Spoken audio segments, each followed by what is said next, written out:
Bem, para a gente encerrar a aula de hoje, vamos voltar aí aos exercícios resolvidos do livro, certo? Na página 31, vamos responder a questão 7. A questão 7 do livro agora já trabalha com a interação entre três cargas e todos os exercícios que a gente fez até então só trabalhava com a interação entre duas cargas. Vamos ver como é que vai ficar essa situação agora com três ou mais cargas. Sempre que você tiver interação de cargas, a força resultante em uma delas vai ser dada sempre pela soma vetorial das forças que atuam sobre ela. Então, você vai ter que fazer uma análise vetorial das forças para determinar a força resultante. Sempre você vai ter uma força resultante sobre a carga. A questão diz, duas cargas pontiformes Q1 e Q2 são fixas nos pontos A e B, distantes entre si 0,4 metros, no vácuo.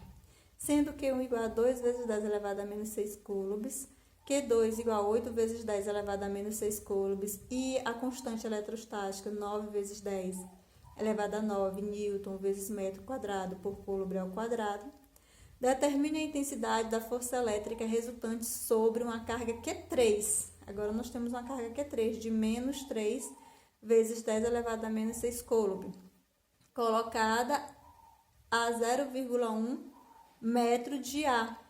A seria a posição da carga A. Sobre a reta AB, certo? Então, a carga carga Q1 está na posição A carga Q2 está na posição B. Essas duas cargas formam a reta e nessa reta foi colocado uma carga Q3, como você pode observar aí no desenho, na figura aqui. Bem, nessa questão eu peguei e tirei os dados, o valor do Q1, o valor do Q2, está aí destacado, o valor da constante, a distância entre Q1 e Q2, certo? Surgiu uma carga Q3, e essa carga Q3, o valor dela é menos 3 vezes 10 elevado a menos 6 coulomb. E agora, esses sinais vão ser muito importantes.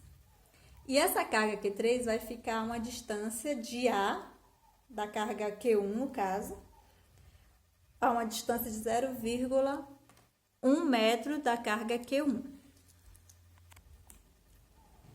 Aí, nós temos esse esquema.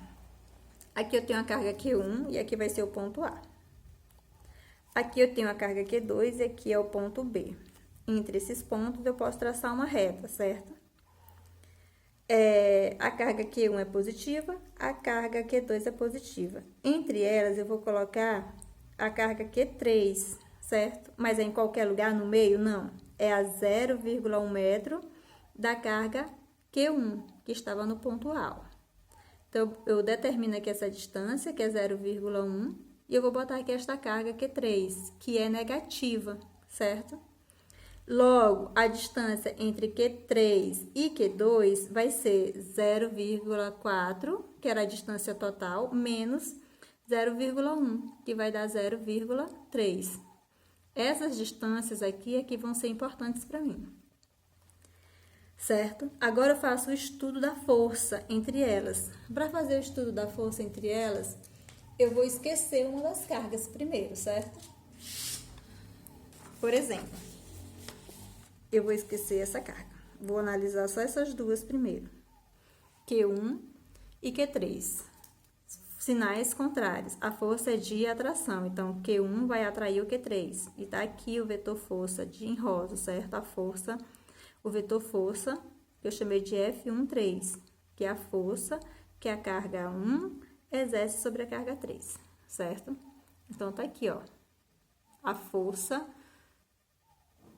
que vai atuar em Q3 em função da carga Q1. Do mesmo jeito, eu vou fazer com a carga Q2. Eu vou esquecer o Q1 e eu vou analisar só essas duas aqui. Analisando essas duas, eu tenho uma carga positiva, outra carga negativa, ó. Vai haver entre elas uma força de atração, ou seja, o Q2 vai atrair o Q3, com a força F de 3, 2, certo? Só chamei assim 3, 2 porque a força que a carga 3 sofre da carga 2, tá bom? Você poderia chamar de A, de B, só para diferenciar. Então, sobre Q3, sobre o Q3 vai atuar essa força e essa força. Duas forças atuando sobre o Q3, então a força que realmente vai influenciar nessa carga vai ser a força resultante entre essas duas. Aí eu vejo os vetores. Os vetores têm sentidos contrários. Quando os sentidos são contrários, como é que a gente determina a força resultante, o vetor resultante? É através da subtração entre o valor dessas duas forças, entre o valor de F1 e de F2. Então, eu tenho que, aliás, esse F13 e o F32. Então, eu tenho que saber quais são os valores deles. E como é que a gente calcula o valor? Calculamos o valor pela lei de Coulomb.